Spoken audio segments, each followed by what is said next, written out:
Let me tell you about one of history's most incredible yet lesser-known stories, the Great Molasses Flood of 1919.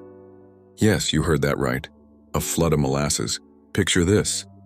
It's a chilly January day in Boston's North End neighborhood. People are going about their usual business when suddenly, they hear a sound like a machine gun firing. But it wasn't gunfire. It was the sound of rivets popping from a massive steel tank filled with over 2 million gallons of molasses. The tank, owned by the United States Industrial Alcohol Company, had been showing signs of structural weakness for years. Workers had noticed it leaking and painted it brown to hide the drips.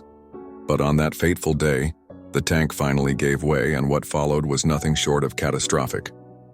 A 15-foot wave of molasses, yes, you heard me right, 15 feet, rushed through the streets at an estimated 35 miles per hour.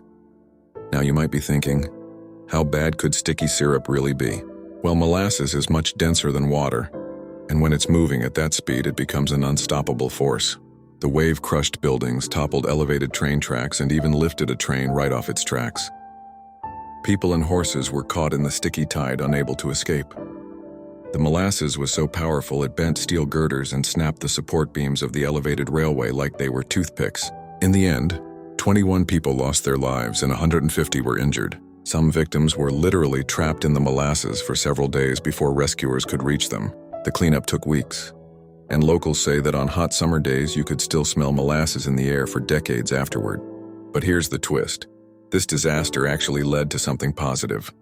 The tragedy resulted in major changes to construction laws and regulations in Boston and across America. For the first time, engineers and architects had to submit their calculations and plans for review before any major construction project could begin. So next time someone tells you history is boring, remind them about the day Boston was flooded with molasses, a bizarre but true story that changed American construction standards forever.